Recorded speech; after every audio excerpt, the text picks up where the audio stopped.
ভালোবাসা আসলে কি? কেউ বলে ভালোবাসা শান্তি, কেউ বলে ভালোবাসা সুখ।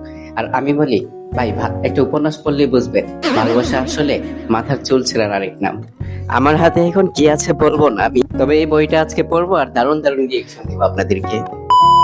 তো আজকে আমি তো ভালোবাসি তোকে পড়তে এসে আমি তিনটা জিনিস শিখলাম। এক, ভালোবাসা জটিল। দুই, আমিরকে মেঘ ভয় পায়। তিন, আমি আর কোনোদিন বইয়ের নাম দেখে বই কিনবো না, কারণ নাম দেখে মনে হয়েছিল প্রেমের গল্প, পড়তে এসে দেখি যাতা।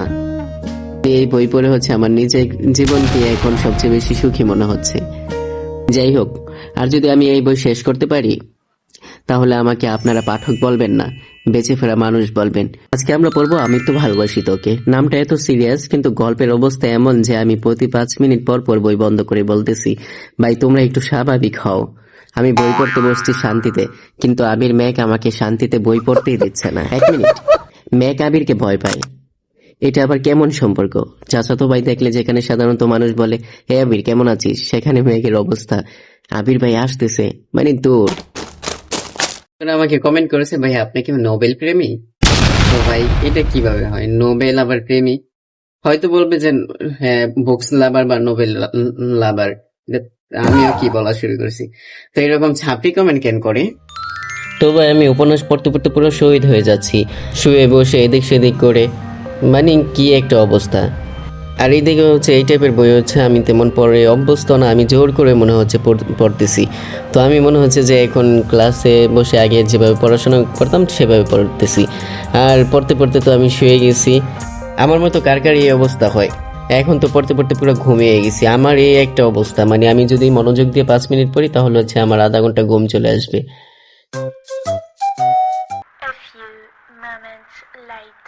বই পড়া শুরু করলে চোখে যেন রাজ্যের ঘুম নেমে আসে।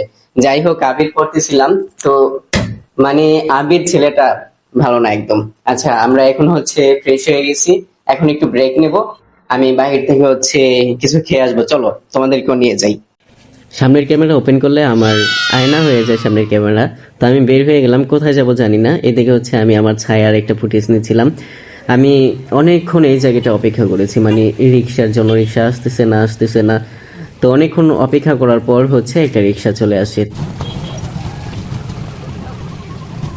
রাস্তাঘাটে যে অবস্থা, জ্যামে আমার অনেকক্ষণ বসে থাকতে হয়েছে, প্রায় 20 মিনিটের মতো। যে জায়গায় আমার পথ লাগে এই জায়গাটা যেতে লাগে আমার 5 মিনিট, সেখানে আমার 20 মিনিটের মতো আমি জ্যামে বসেছিলাম, প্রায় আধা ঘন্টা লেগে গেছে আমার যেতে। তো আমি আমি যাচ্ছি এখন শনি একটার দিকে কিছু খেতে। তো চলে এসেছি খাওয়ার জন্য। আমি স্যুপ নিয়েছি। তো স্যুপটা আসলে অনেক মজা ছিল খুবই, আর এই স্যুপটা অনেক অনেক অনেক মজা, সেজন্য আমি প্রায় যাই, গিয়ে সন্ধ্যার পর এই স্যুপটা খেয়ে আসি আমি।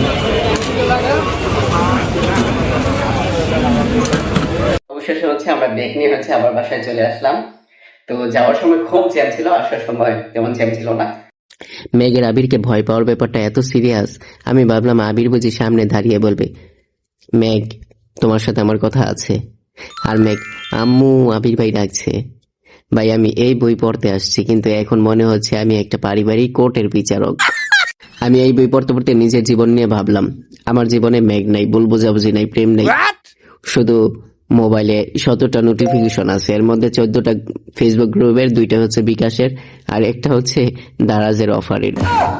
আমি একটা জিনিস বুঝতে পারছি না, এই বইয়ের চরিত্ররা এত সহজ বিষয় এত কঠিন করে কেন? একজন আরেকজনকে দেখলো, তারপর ভয়, তারপর কষ্ট, তারপর ভুল বোঝাবুঝি, তারপর আবার কষ্ট।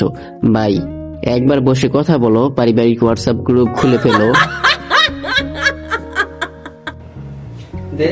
কারেন্ট যাওয়ার সময় পাইল না।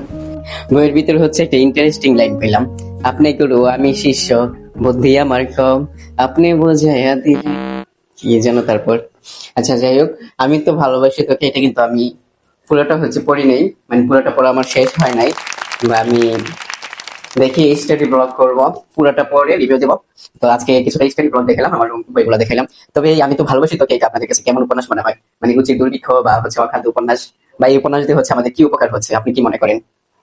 তো যারা যারা পড়েছেন জানাবেন আমি তো ভালোবাসি তোকে কোন চরিত্রটা আপনার কোন চরিত্রটা আপনার ভালো লেগেছে, এমনি আদি নাকি মাহাদিবা খান মেঘ নাকি আবির, না যে কোনো একটা চরিত্রের নাম বলতে পারেন।